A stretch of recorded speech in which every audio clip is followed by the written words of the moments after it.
to work its way through COVID-19.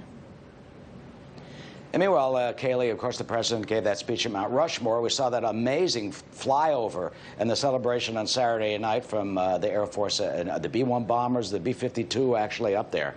Here's the president speaking about what he says now is basically a culture war.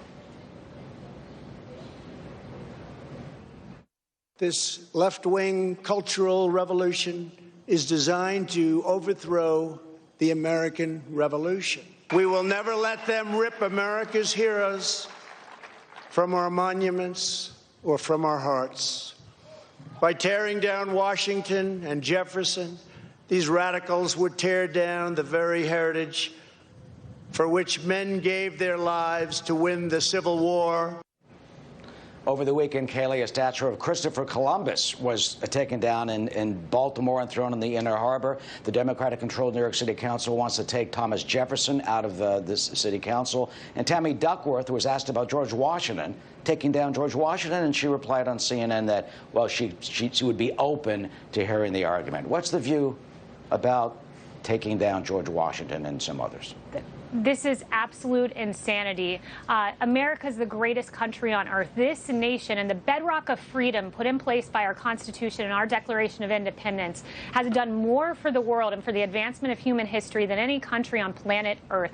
This is a good country, a country to be proud of, and the president will never apologize for what makes America great. But what the president is saying here, and has said quite clearly in his speech, we're not for the ripping down of monuments, the tearing down of our history, and America stands with him. 71% are against the ripping down of statues and monuments and are quite proud of this country and what we've done to advance freedom across the world. You know, Joni Ernst also grabbed a lot of headlines over the weekend, appearing to distance herself from the president, talking about blemishes in our history.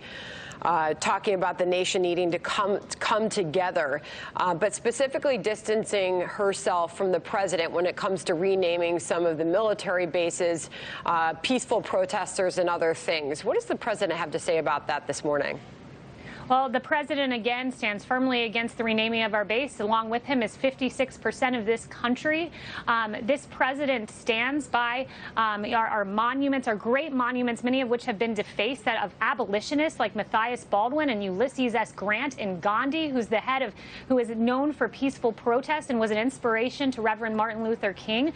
These mobs have no ideology. They're defacing abolitionists. They're defacing war monuments to black Americans who served in the Civil War. This is unacceptable, and it has no rhyme or reason or no ideological foundation. But considering Joni Ernst's stance, is the president concerned that there might be other Republican members of Congress like her that distance themselves from the president's views on that?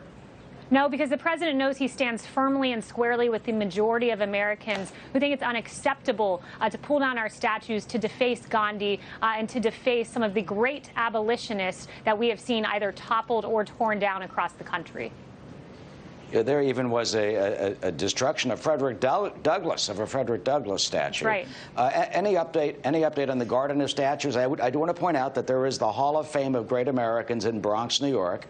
It started in 1900, and they have busts, 98 of them. Some of them are some of the same people that the president has proposed for his garden for celebration. When do we expect that to open? What's going to happen?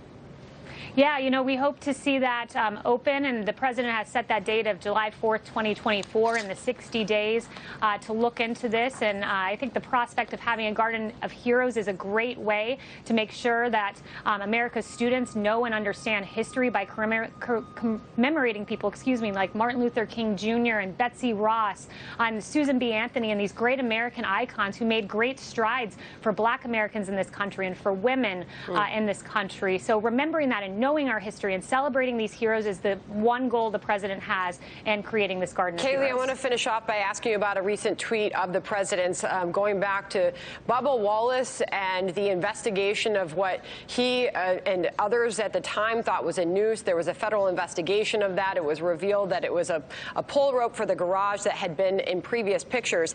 The president, though, is bringing it back up in a brand new tweet. Has Bubba Wallace apologized to all those great NASCAR drivers and officials who came to his aide, stood by his side, and were willing to sacrifice everything for him, only to find out that the whole thing was just another hoax. That and flag decision has caused lowest ratings ever. This was never determined to be a hoax. Kayleigh, is it helpful for the president to bring that back up, considering this is something obviously that the federal investigation weighed in on? He's done many interviews since then, but to determine it a hoax in a new tweet. So NASCAR, I would note, their statement says that this garage pull rope was there since last fall, since far before the teams arrived at these garages. They also said definitively, as the FBI investigation determined it, that there was no hate crime versus Bubba committed. What the president is making is a broader point that this rush to judgment on the facts before the facts are out is not acceptable. And we saw it with the Covington kids, and we saw it with Jesse Smollett, and now we saw it in this case before the FBI came to that conclusion. People are going to quickly point out that that comparison is not fair. To call this a hoax when he stands by that he truly believes that that's what it was. Right. Well, the Federal Bureau of Investigation does not stand by that assessment. The president's merely pointing out that we've got to let facts come out before we rush to judgments.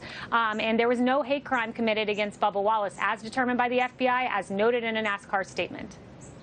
Okay. All right, Kayleigh McEnany, we will leave it there. We've got to go. Appreciate your time this morning. Please come back soon. Thank you so much. Okay.